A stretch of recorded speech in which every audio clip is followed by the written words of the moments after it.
gonna draw, 'cause I'm laying down the law. We're gonna art.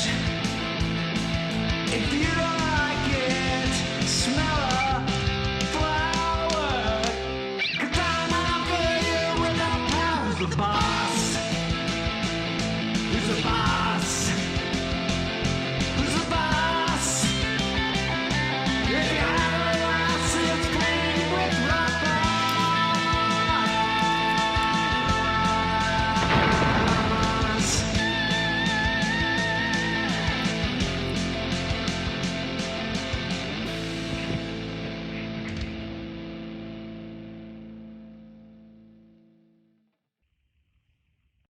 Hello and welcome to Painting with Rob Boss. Today we're going to be doing a little watercolor landscape. You're going to need some watercolor paper, a pencil, watercolors, brushes, water, and a paper towel. Alright, we're going to start by sketching out our landscape here. So I'm going to start by painting or drawing a kind of rocky cliffside right here in the bottom right hand corner. And on top of that, I'm going to place a tree. So I'm just going to start by coming up to about here and bringing my pencil around, trying to get sort of a rocky texture on the profile of my rock here. Here I'm going to start adding the roots of my tree. I'm going to kind of wrap around the rock. I want to make kind of gnarly, interesting roots. I'm going to do 4 of these. There's my root. I'm going to make kind of a gnarly, twisted tree. This thing's been sitting out on the cliffside getting battered by the wind and the elements. But it still persists. It's a persistent little tree. So I'm going to bring up this side here. This is going to become one of the branches, and I'm going to fork it off at the end. I'm going to bring it down to about here. Yours doesn't need to look like mine. You can kind of draw your tree however you'd like. Or you can copy what I'm doing. Whatever is clever, Trevor. I just want to have kind of a thick trunk and then have the branches gradually get thinner and thinner. It's going to be kind of gnarled and twisted, so I don't necessarily need to follow those rules all the time. But generally speaking, I'm going to add some plumes of foliage to the end of each of these branches. Just want to have kind of big, fluffy shapes. This one's going to come around in front a little bit. Try to make the picture a little more dynamic and layered.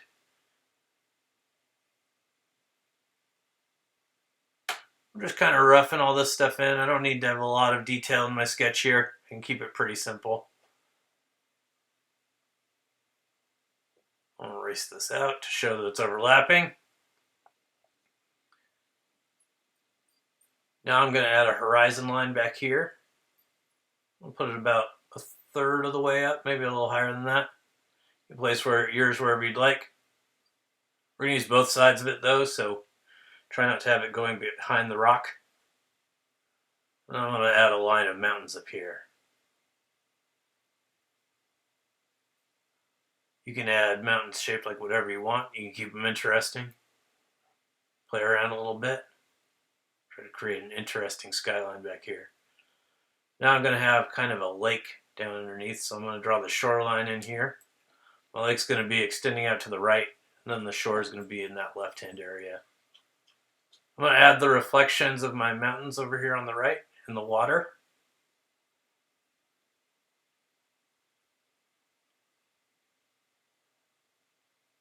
And I'm going to add a happy little cloud up here. That's right, Rob Boss can also draw happy little clouds. We're adding this cloud so that we can show you how to mask your work. Clouds are also always nice. And here's our basic sketch. You can stop here if you need a moment. Then we're going to move on to masking. When we start masking, we're going to use masking tape. I just tear little bits off the end of my masking tape and kind of add them to the shape I'm masking out. If the shape I'm masking out doesn't have to be exact, I can just kind of improvise. But if I need to adjust the line of the masking tape, I can use my fingernail to kind of push it in towards the drawn line. You can just kind of scratch it in there a little bit. You can also use an X-Acto knife to cut it to shape. if you can see through the masking tape. Or you can just freehand the shape out. Masking tape works well for masking watercolors. There's also masking fluid you can buy. That's a little hard to clean up, so I prefer the masking tape. I'm just going to mask out this whole cloud, kind of adding little torn bits and then scratching it in to the line if I need to with my fingernail, kind of pushing it down. Another thing that you can do as I tear it, I use the torn edge for the edge of the cloud because it's going to have kind of a softer edge. So I like that edge a lot. I can also tear it so that there's a little bit of curve on there. I tear it to shape and get into the little spots that I need to reach. I'm just going to continue tearing out pieces of masking tape and masking in the cloud. I'm going to work around the perimeter first and then fill in the middle.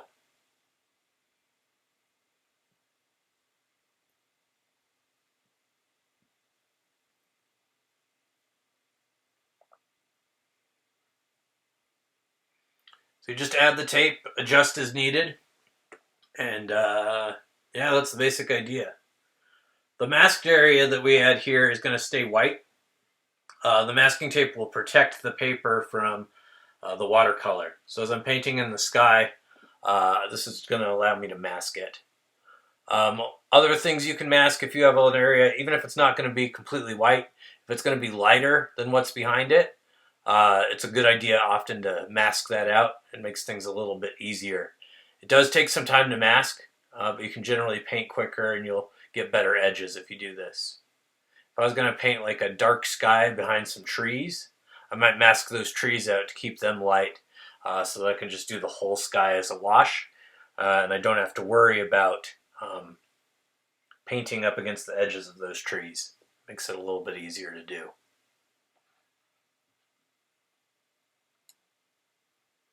Alright, so we've mostly got the perimeter here. Now I'm going to fill in the middle of this. And soon we'll have a fully masked cloud.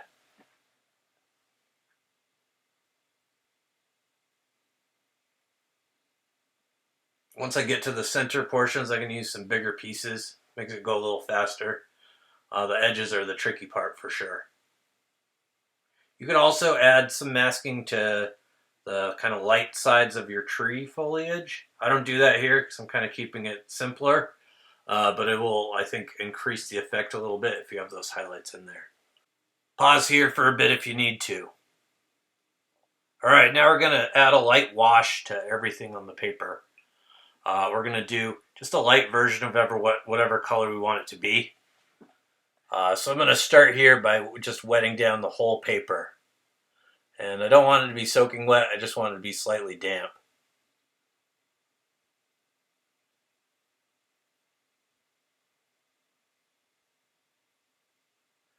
Now I'm going to add light washes to each of the areas.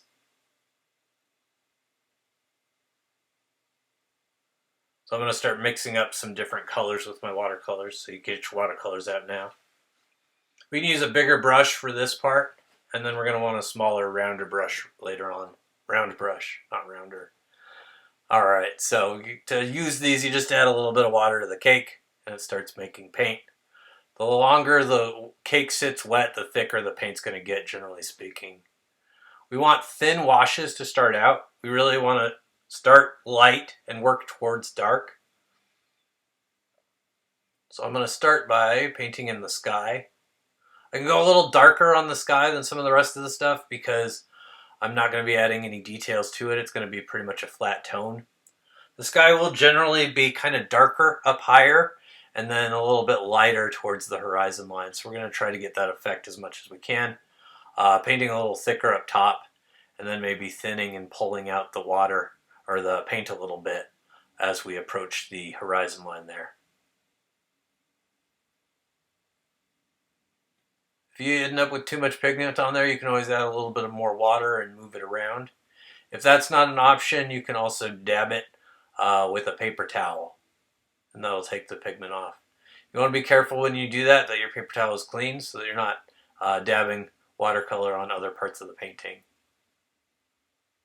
Alright, so now I'm painting in some more of the top of the sky here.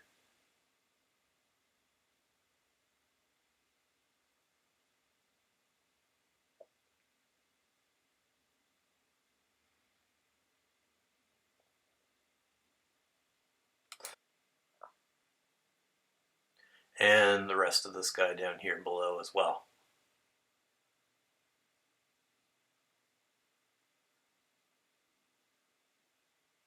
I don't want to miss these little spots either.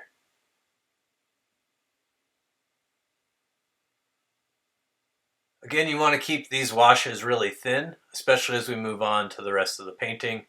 The idea is to put kind of a background wash just to get rid of the white paper, just in case we miss any spots later.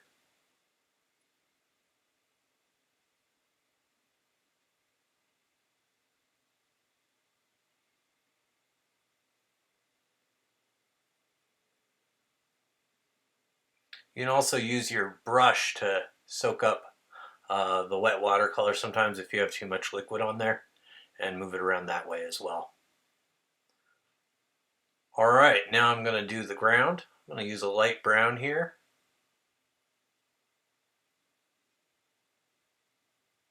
It's going on pretty dark, so I'm going to thin it out with a little bit of water as I work through this.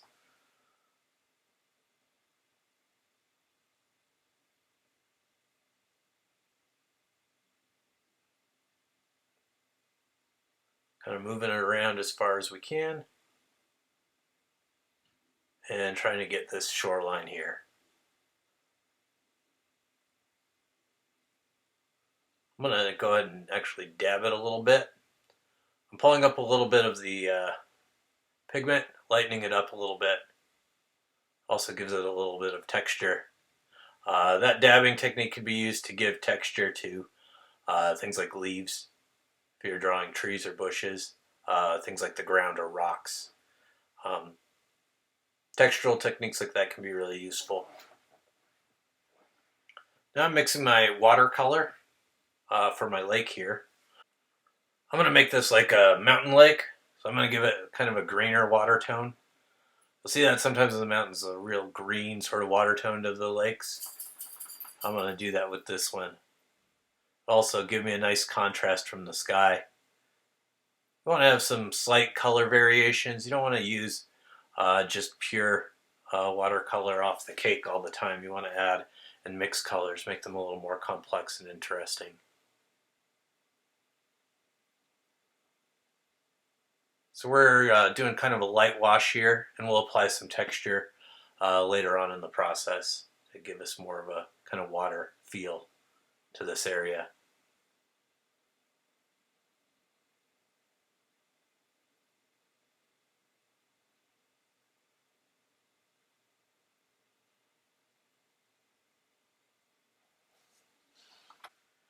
We'll work through the rest of this in the same way, trying to keep those washes light.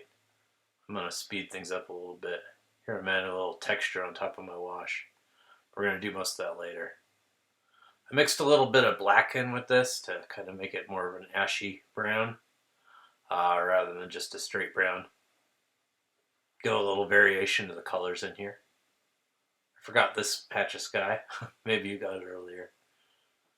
I'm going to do kind of some purple mountains in the distance, using the atmospheric perspective a little bit, and get the reflection as well. And I'm going to use some black for the rock. I want to keep this pretty light and washy for now. I'll add shadows later. And I mixed a green for the trees. Again, you want all these washes to be pretty light. You want them to represent your lightest values in the piece.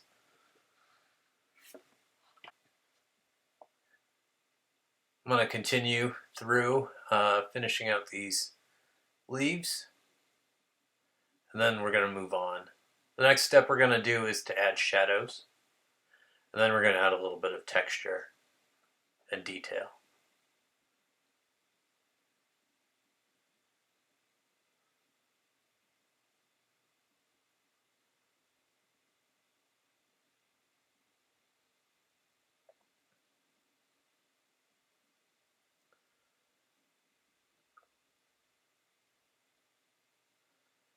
So that just about wraps up our first layer there.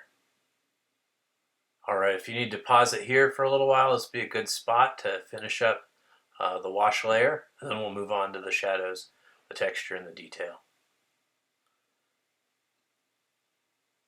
Alright, so now I'm getting out a round brush. I want something a little bit smaller. The round brush can give us fine details, so it's really useful at this step. I'm going to start to add some shadows to define my rock here. So I want to think about kind of cracks and crevices in the rock and shade them in. We're going to have the light coming from the upper left-hand side, so we want to shade the lower right-hand side of things. So just think about kind of the rock texture and what those cracks might look like. Just going to have some grooves and crevices. We're going to add some gradients going from the dark shadows to the light areas once we get these shadows blocked in.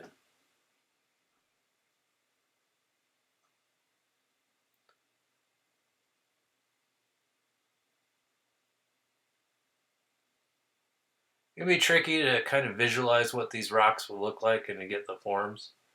So don't feel too upset if you have a hard time getting it the first time. It's all good practice, and it makes us better next time we do it.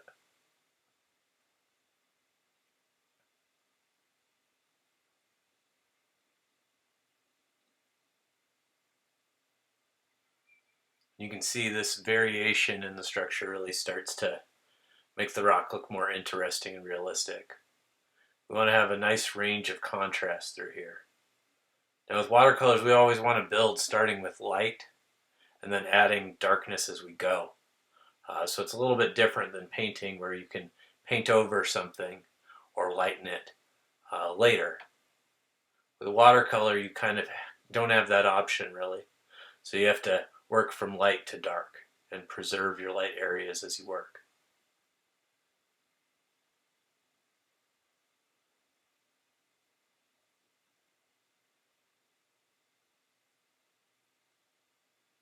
Alright, my rock is looking pretty craggy.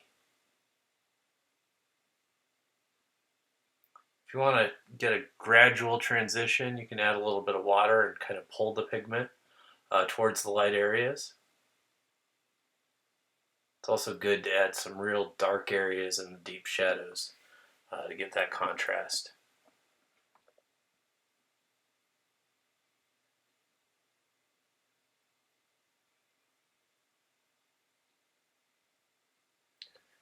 I'm going to now work through the rest of the painting here. I'm going to speed things up a little bit. But basically I'm just adding shadows. So I'll mix a darker version of whatever color I'm using and just add the shadow areas to anything that I think is on the lower or right hand side, opposite of where the light's coming from. So I'm going to speed things up a little bit and I'll give some explanation as I go, but we'll go a little faster. Alright, so I've mixed kind of a darker mixture of brown and black. You'd add a little purple to that too, maybe, if you want to. You want kind of a low saturation brown gray.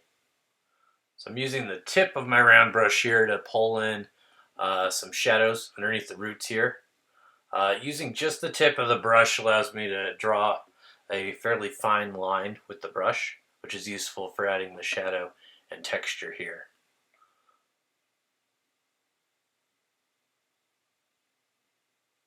I'm also going to add some kind of bark texture on here. That bark texture, that gnarled bark of the tree, is going to create a lot of kind of deep shadows and cracks and crevices. I'm just going to add that throughout the tree trunk here. I want to pay close attention to any of edges that I think are going to be in shadow, kind of thicken those up with the dark paint. Anything that's being hit directly by the light, I'll leave light. I'm just kind of adding some of that bark texture anywhere that I think needs it.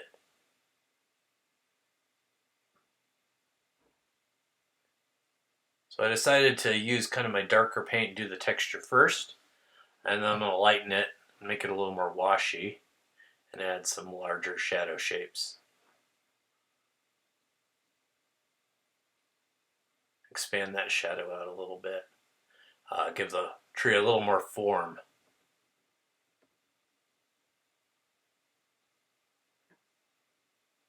Practicing adding shadows to imaginary forms is a good skill for kind of imagining them three-dimensionally and thinking about where the light's going to be hitting them. And it can be really tricky, but it's good to practice that.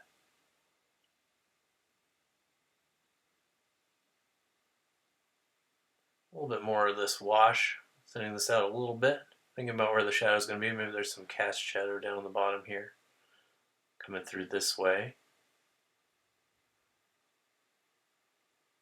Just adding a little here and there wherever you feel like you need it. Now I'm going to mix a darker version of my green. I'm going to use this for the shadow. So I'm going to apply the shadow on the lower and right hand sides of things. But I want to apply it using kind of a stippling technique. That's going to allow us to show the texture of the foliage chunks there. The foliage isn't a solid thing, and the way the light reflects off of it, you get a lot of different values. But you're going to have more dark values in the shadow areas. So if you imagine them as clumps, that's kind of the way you shade them. But you want to think about the texture while you're shading. So this stippling technique works pretty well for the trees. I'm adding some leaves that are kind of outside of the block of foliage.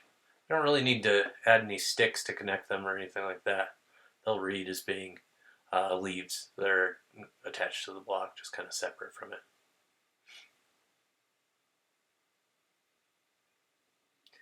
It'd also be a good idea to use this same technique to add some highlights. Maybe when you do your wash of green in the beginning, you leave some light highlights, white or a lighter green, kind of showing through in the light areas as well, get a little more texture up there. I didn't do that. I want to keep this kind of quicker and simple as much as I can, so it wouldn't be a bad idea though.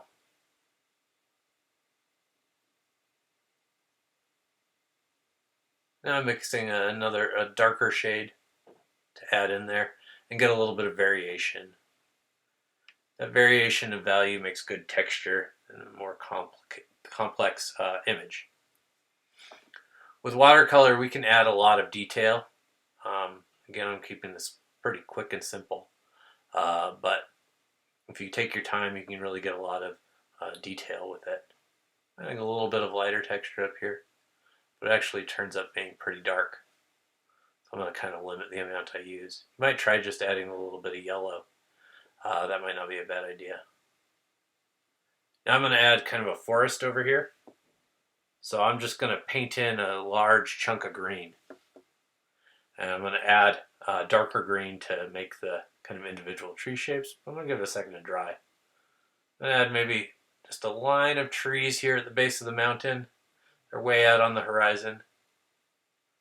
But that'll kind of divide the mountain and the reflection a little bit. A little more of this green because I like it a little better than the one I had on there. Now I'm going to add a little bit of texture to the water. I'm using just the tip of my brush and a darker blue and just kind of thinking about a wavy kind of watery texture. And I added a little water to soften that because it was looking a little too hard-edged. It makes sense that the water would want to flow together a little bit because that's what it does.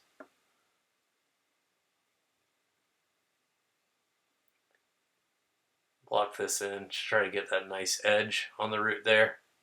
I'm going to turn my paper so that I can kind of drip the water away from that edge and it doesn't leak onto there. Get a little more of that texture on this side as well. So same idea here, kind of pulling that water texture away. Now I'm going to add a little bit of rippling texture in the reflection here, just to make it read a little more like a reflection than the actual mountains do. And you can see the effect we're getting as we build this up. You could build that longer to get an even more complex sort of effect to it. I'm going to add a shadow side to these mountains. So we've got that light coming from up and to the left. So the right hand side of the mountain is going to be in a little bit of shadow. Add that in. You can kind of figure out where you want that line to be the shadow, or between the shadow and the highlights to be. That'll kind of shape the mountain.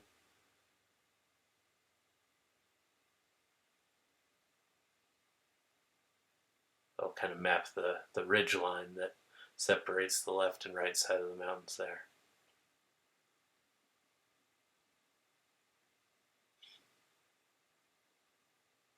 I want to wet these a little bit to make the reflection flow a little bit, make it a little bit softer. It got a little dark, so I'm going to dab it.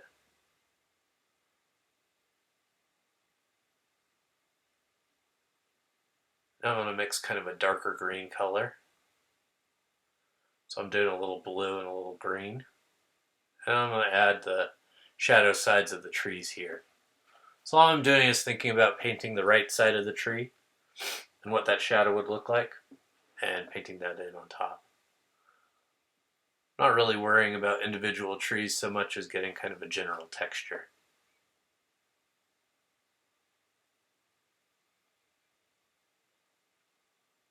I'm going to add a little more shadow into these rocks here. This would be a good idea now to add some more dark color anywhere that you think there needs to be a little more contrast. I want everything to pop. One of the things with watercolors that can happen is you get a little less contrast than you want. So going in with kind of more intense colors towards the end of your painting process is a good way to add that in. Alright, you can pause here if you need to catch up. Then we'll proceed on to unmasking the cloud. So now we're going to start unmasking that cloud. It's pretty much the same as masking it, just in reverse. Just have to peel all this tape off. Got a lot of little pieces, so it's going to take a minute. You can see as we pull the masking tape off that we have masked and protected this area from the watercolor. There may be some spots where it seeped a little bit, but generally it's pretty clean. It should work well for what we need to do. So the cloud's going to be the same procedure as the rest of the stuff here. We're just going to go ahead and add a shadow now. So we're going to mix a little bit of watercolor. We want kind of a gray tone. You might add a little bit of blue or purple to it. But we generally want it to be pretty close to gray, pretty low saturation. And again, we're going to think about shading the right side and the underside of the cloud shapes. So we want to kind of consider where those would be, what those would look like, what the kind of volume and shape of the cloud is. You can see that's a little dark. I want to add a little more water to it, get a little more of a wash. Got a sheet of scrap paper over here that I can test my colors on. Alright, so now we're going to start shading this in. So the clouds are usually made of multiple shapes. They're kind of little puffy puffs that are stuck together. So some of these shadows can be kind of reaching into the cloud and curving around and defining some of the shapes that are coming off of the cloud.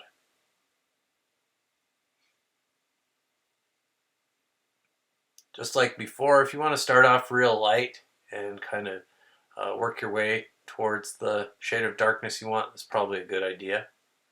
And if it gets too dark, you can dab it, or you can add water and sort of move the pigment around a little bit until it dries. So I'm just kind of sculpting the shadow shapes here until I get what looks like a good cloud to me. And you can see that adding these shadows makes the cloud look a lot more realistic than just leaving it all white. So kind of play with how you make those shadow shapes. Figure out what works for you texturally. Try to adjust the shape if it seems off. Adding a little bit of texture.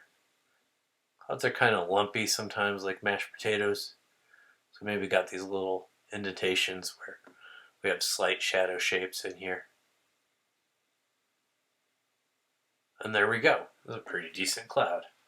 Alright, I hope our quick little watercolor helped teach you some basic watercolor techniques, and that you can expand those and practice them to reach great heights of watercolor proficiency.